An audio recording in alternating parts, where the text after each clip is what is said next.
Okay, Rabbi Isai. So now back to our world on Chovos Halevavos. So the third reason, remember, was that the reason that people don't recognize the goodness of Hashem and all the wonderful things He's doing is because the difficulties of life. People dealing with illness, with stress, with anxiety, with all sorts of problems, money-wise. Money causes a lot of problems for people. For some people, if they have a lot of it, it's a big problem. And for some people, when they don't have it, it's a big problem. So I connected to the Ramchal who said, being wealthy is a greater nisayon than being poor. But I still am willing to try it. 50 billion. Tov. So, people want to have an easy life.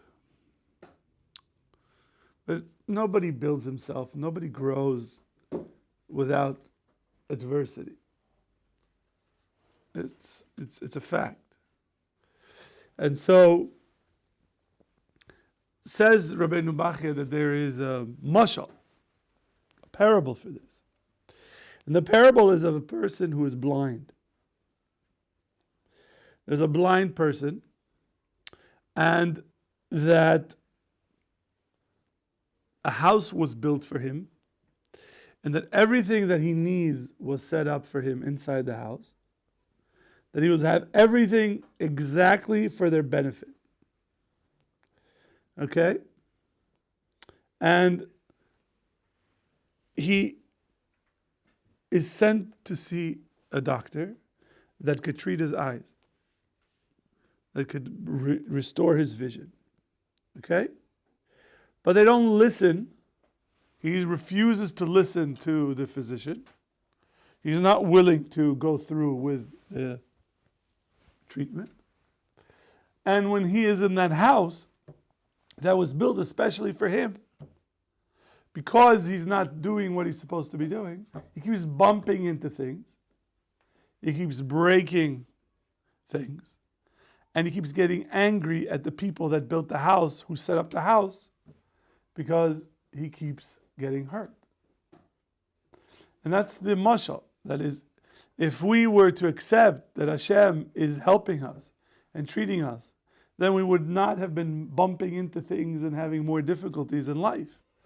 It's because we're choosing to remain blind to the what is called Hashgacha Pratis, the divine providence that takes care of us in the world. We refuse to recognize the hand of Hashem, and hence all these sort of things keep happening to us, and therefore we are upset, angry, and then we get our anger, focus it against Kadosh Baruch Hu, Chas v'Shalom. And so that is the third reason why people ignore all the goodness that Hashem does for them. So then he says, so a person has to be able to pay attention to the good things in their lives. And you have to thank Hashem. That is, have the gratitude to HaKadosh Baruch Hu. And the Torah, including the Tanakh, what's wrong? So just open the window but close the door. Windows are open. All windows are open? What about that side? It's open. Okay. All right, fine. No, it's fine. Oh, no. Okay. Maybe.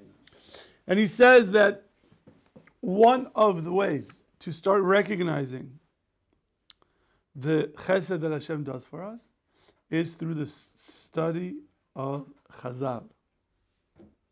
Studying what the rabbis taught us. Because when we start reading the writings of Chazal, they help us focus on what's important in life.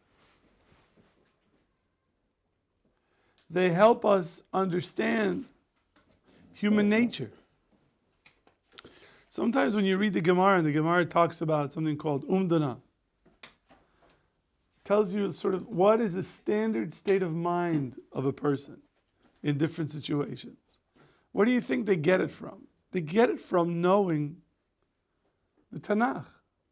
That is, studying the revelation of God to the Jewish people. They are able to apply it to every situation and tell you what you should be seeing and what definitely you should not be doing. And so says Rabbeinu Bachei ben Pakud over here, that part of the process of recognizing the goodness of Hashem is learn Chazal. And for us, sometimes it's too difficult to learn Chazal ourselves. So I would recommend learning the books of Musar. When you learn Musar, when you learn Jewish ethics of how you should live, what's the proper way of conducting yourself, it helps you understand the chesed that Hashem is doing with us. Questions? Good? Good? All right. Now, he says, now I want to understand the 6 topics. He says we have 6 topics, which is going to turn into 6. Well, we'll see. And then he says, so first I want to understand, how do we investigate the world? The second, is there a duty to investigate God's creatures? Is there? And then he says, the third is, how do we do it? The fourth is, what type of wisdoms or sciences we need to know in order to understand what there is in the universe. Fifth is looking at things that are closer to us. And sixth is that if we did proper investigation and we did discover the chesed that Hashem is doing with us, is what are the dangers that we would lose our focus and all of a sudden return back to the blindness or the, what he called the jahiliyyah, the ignorance that we had before. So those are the 6 chapters that are in Shara B'china, and we're going to start the first chapter after his Hagdama. So he says, this whole idea of investigating, thinking, contemplating about the world, and what are we looking for?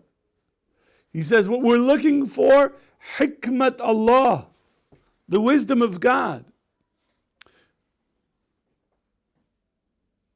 What? Don't you feel at home? This is your language, isn't it? What? Oh. What did you say? That was his language. His language. Yeah. It was the Jewish language He's Yemenite. for 500 years. Yeah, but he's Yemenite. But he's Yemenite? Yeah. He's from Canada. But he's Yemenite. Does he look like Houthi? He's Yemenite. He's not Houthi. But he's Yemenite. But if you keep repeating it, does that make him Yemenite now? I thought he was Yemenite. Don't be racist. No. However you It's respond to racist that, to be Yemenite? however you respond to that, you know it's going to make it worse. And people are watching in Shidduchim, and you're going to get a lawsuit from the Yemenite Heritage Association. What I say? All right. Okay. Yemenite, bring it on. Rabbeinu Bachei ben Pakud lived in Spain. And the lingua franca, the language that people spoke was Arabic. And the reason I like to read the Arabic, because it sort of focuses. You know, people think that Arabic, by definition, does not convey Jewish ideas. So bilaks means exactly the opposite. No. The Jews who were living under the Islamicate or the Islamic Empire or Islamic society used Arabic Can you teach me to... Arabic? Can I teach you Arabic? I'm trying to teach you Torah. and I'm not really succeeding. So you think Arabic, I'm trying to follow it here. You're like, can I learn Arabic? How's your Hebrew? Non-existent. How's your Aramaic? Decent. Decent. Decent. The Aramaic's decent. The Hebrew is shvach. Shvach. So your Aramaic is better than your Hebrew. Yeah. I don't believe you. Read the Gemara with me. Well, I've got other Aramaic texts to show you. Okay. Bring it. I guess we just unlocked a feature.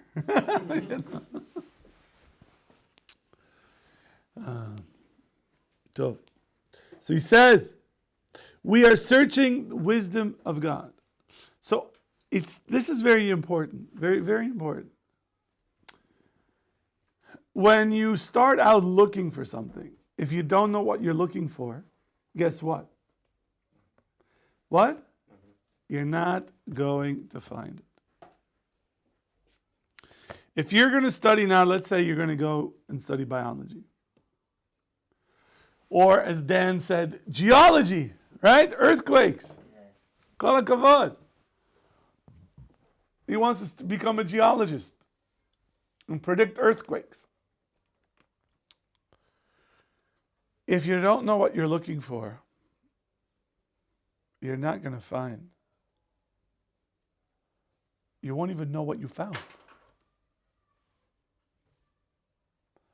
Right? It's a piece of advice for you guys in Shidduchim.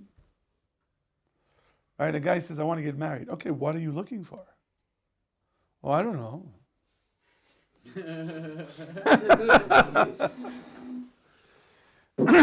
I know. She lived next to you, you know. Come on, knock it off. Him and his fantasies. It's a reality, Rabbi. Famous last words.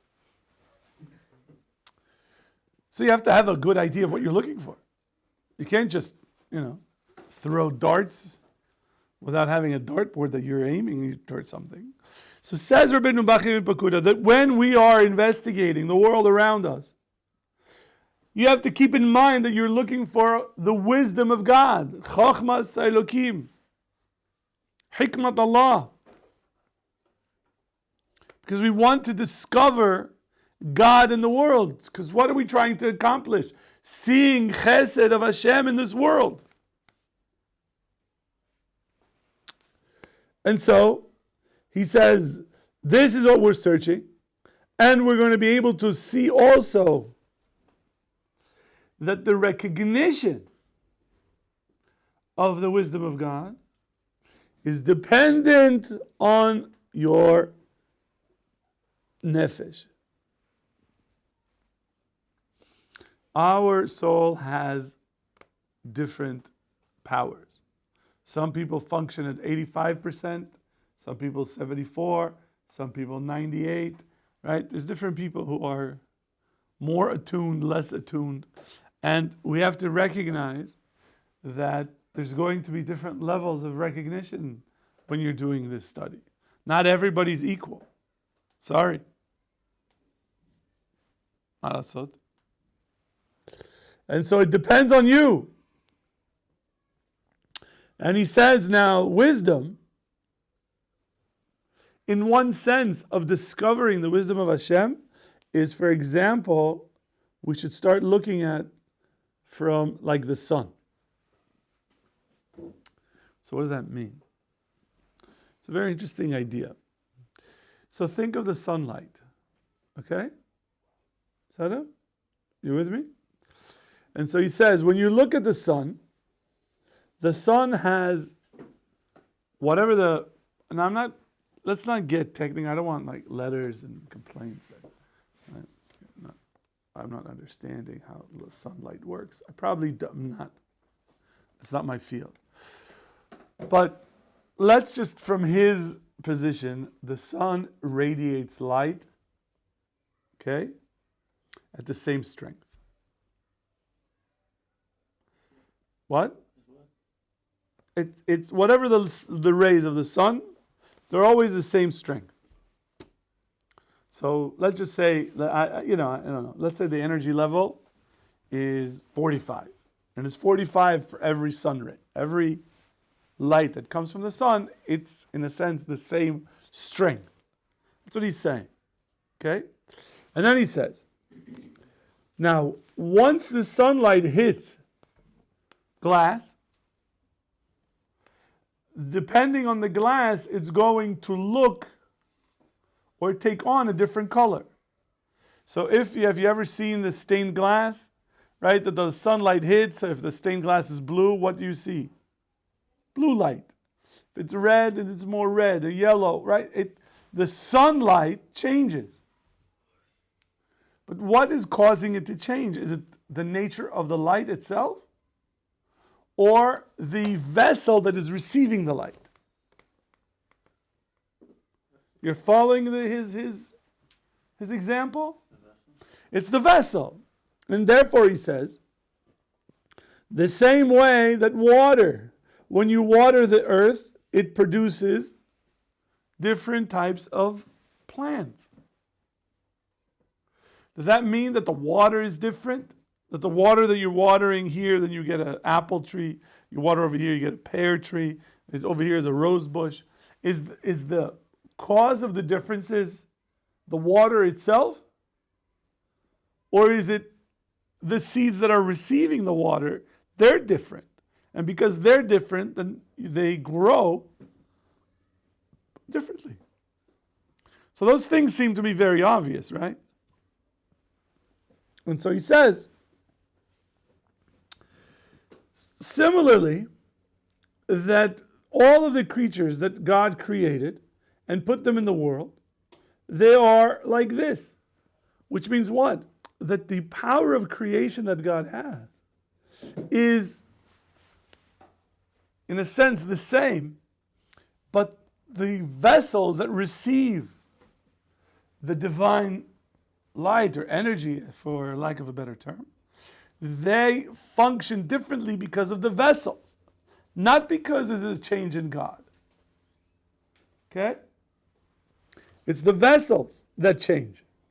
And so he says, so when you look at all of the creatures, you'll be able to recognize Chochmas Hashem, that the Chochmah, the wisdom of Hashem is equal. And the reason that it looks different in different situations is because of the receptacles that are essentially showing you the wisdom of God. And so when you look at the eye, or you look at the human ear, or you look at an elephant, or you look at how do you get grain, or all these aspects in the world, you're essentially looking at the same thing. But the difference is not because there's a difference in Hashem. It's because those that are receiving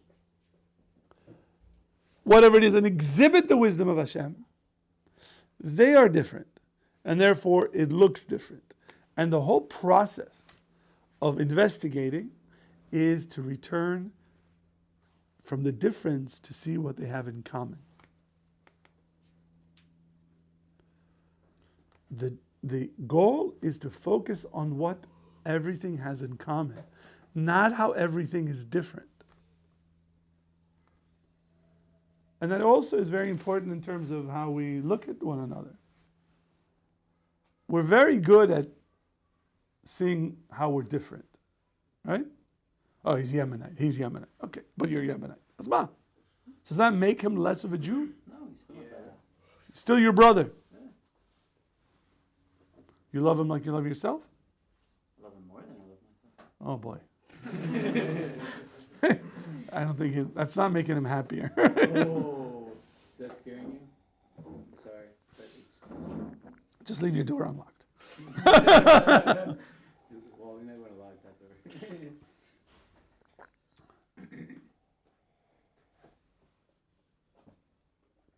And so, God is that the differences in what we see in nature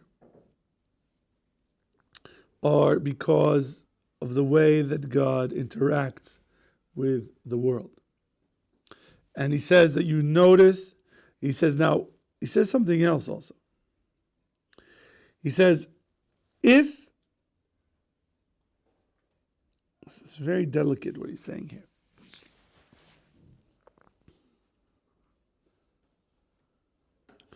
He says, if what you saw is identical in every creature, then there would be no point in investigating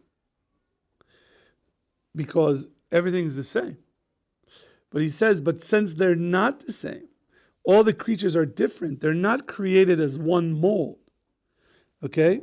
So therefore, it implies, and this is what his major point, that,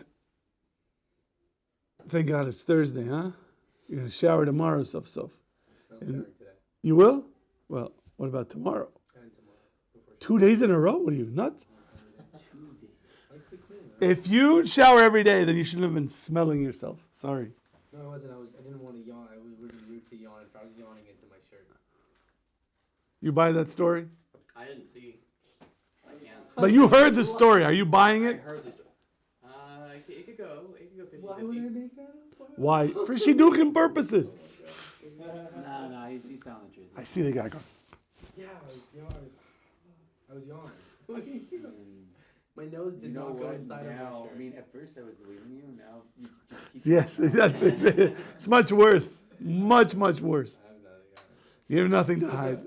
Every criminal is, I have nothing to hide, officer. That's the first thing they say.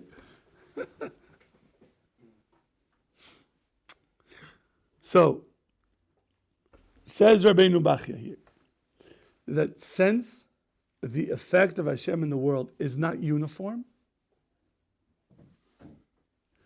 it means that he functions, he acts according to his will. Whereas something that operates uniformly with no differences and always is the same, operates out of necessity and therefore has no choice. It's a very deep idea. So he says, since something is acting always the same, therefore it implies that there is no choice or will involved. There's a nature that requires it to behave in that way, and he cannot change from it. For example, fire. Right? Fire always does the same thing. Correct? Can you create a fire that doesn't burn? No. Water, he says water has a set nature. It has a cooling function. Now, don't tell me boiling water. Boiling water doesn't cool. No, but you just took the water and heat it in. But water has a nature, right? I always see kids when they go to the pool, I go, oh, is the water wet? And they'll look at me like, what? So, well, have you seen ice? Right? Is there wet ice? Yeah. Is there dry ice? Yeah. So there's wet water and dry water. Like, what the? You got to learn how to mess with them. Otherwise, they get annoying.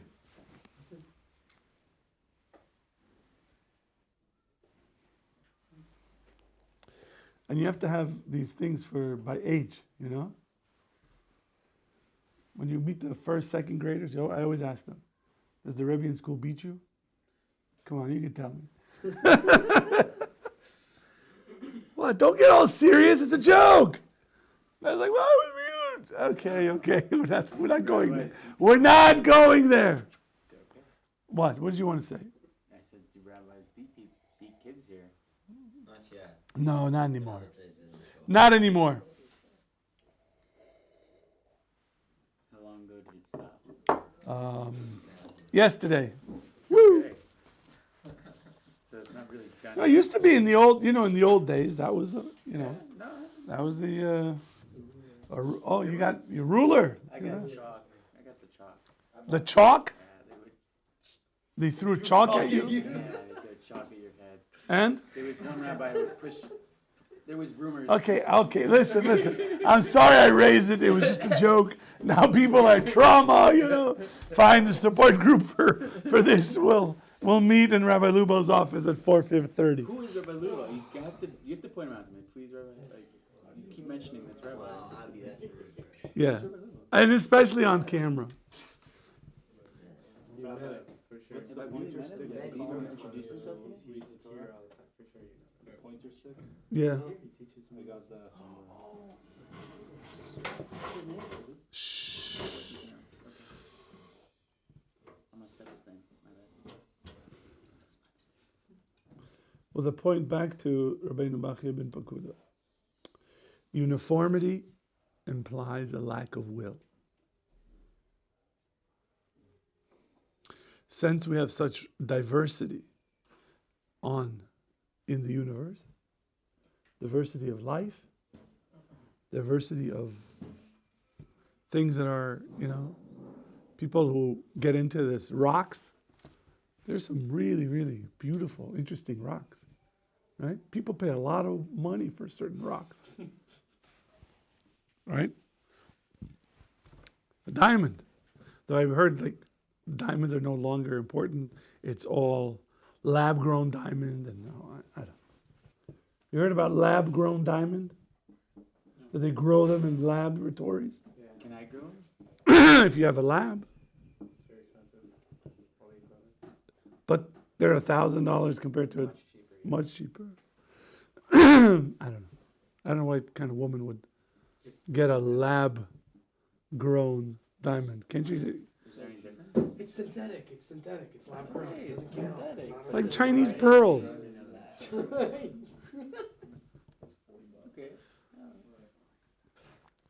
You can always buy cubic zirconium. I don't know what that is. It's like fake. That's fake. That's like That's the fake plastic. stuff. Yeah. So,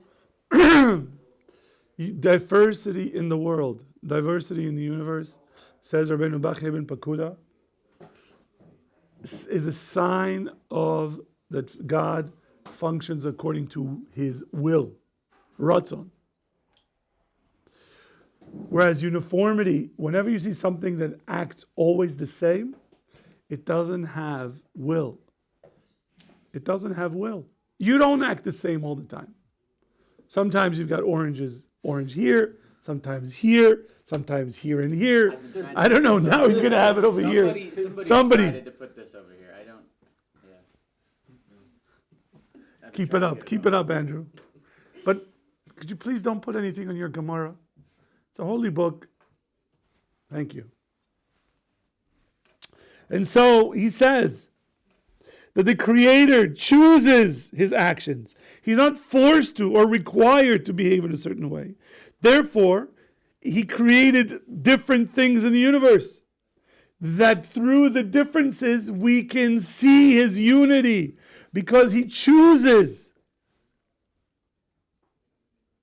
He chooses. He didn't have to have camels in the world. He chose to have camels. He chose to have mountains and valleys or the moon. Right? All these things didn't have to exist. They were created by the will of God. And that reflects it. And he says, right, this is a pasuk in Tehillim. And it's Kuf Lamed Hey, 135. It says, Kol asher chafetz Hashem asa b'shamayim u'va'aretz be'amim u'v'chol tehomois. That everything that God willed, He created in the heavens and the earth, in the seas and in the depths. It is through His will, not necessity. And because of this, because of divine wisdom that is in all the creatures, we can find in everything that we look at to recognize the Chokhmah of HaKadosh Baruch Hu. We'll stop here and Be'ezer Hashem we continue on Sunday.